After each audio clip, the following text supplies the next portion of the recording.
இந்த மாதிரியான சோதனை காலங்களையும் ஏவிஎம் வந்து கடந்திருக்கிறாங்க. நீங்க வந்து அதாவது வந்து கேட்டீங்க, ஏன் ஏன் வந்து படங்கள் எடுக்கும்போது கஷ்டங்கள் இருந்திருக்காதா அப்படின்னா, சிவாஜி படம் அது எல்லாருக்குமே தெரியும். ரஜினிகாந்த் போய் ஏவிஎம் சரவணன் சார்ட்ட கேட்கிறாரு. சார் நம்ம வந்து ஒரு பெரிய படம் பண்ணணும் அப்படின்னோடனே ரஜினிகாண்டி எடுத்த படம் தான் அந்த சிவாஜி படம். அந்த நேரத்திலேயே ஏவிஎம் வந்து சினிமா விட்டு கொஞ்சம் கொஞ்சமாக விலக ஆரம்பிச்சிட்டாங்க. ரஜினி கிட்ட சொல்லியிருக்காங்க, இந்த மாதிரி ரஜினி சார் இப்போ இந்த படம் பண்ணணுமா அப்படின்னா, பண்ணுங்க சார், இது ஒரு பெரிய படம் பண்ணணும் சார் நம்ம பேனரில் அப்படின்னு சொன்னோன்னே ரஜினி ஆசைப்பட்டு கேட்குறாரு.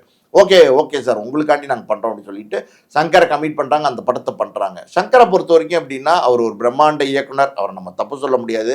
அவர் எடுத்த படங்கள் எல்லாமே பார்த்தீங்கன்னா வேற வேற விதமான படங்கள் எடுத்திருப்பாரு, நிறைய வெற்றி படங்கள் கொடுத்துருக்கிறாரு.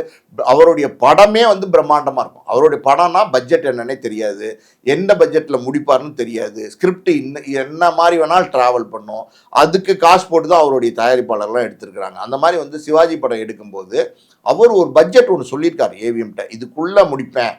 அதாவது அவர் எதுக்குள்ள முடிப்பார்னு அவருக்கு தெரியாது, ஆனால் இதுக்குள்ள முடிச்சிடலாம் அப்படின்னு ஒரு ஐடியா ஒன்று கொடுத்துருக்காரு. ஆனால் அதை தாண்டி பல மடங்கு வந்து போயிருக்கு.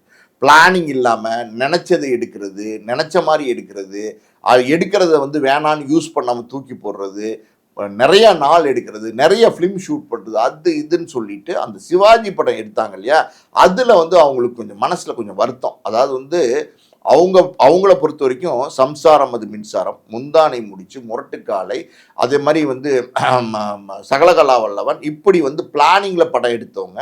ஒரு காலத்தில் பராசக்தி எடுத்தவங்க, அன்பேவான்னு எம்ஜிஆரை வச்சு எடுத்தவங்க.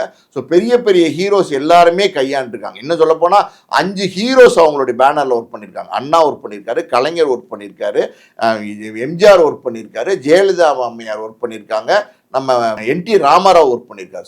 மாநிலத்தினுடைய முதலமைச்சர் ஒர்க் பண்ணியிருக்காங்கன்னா எவ்வளோ பெரிய விஷயம்.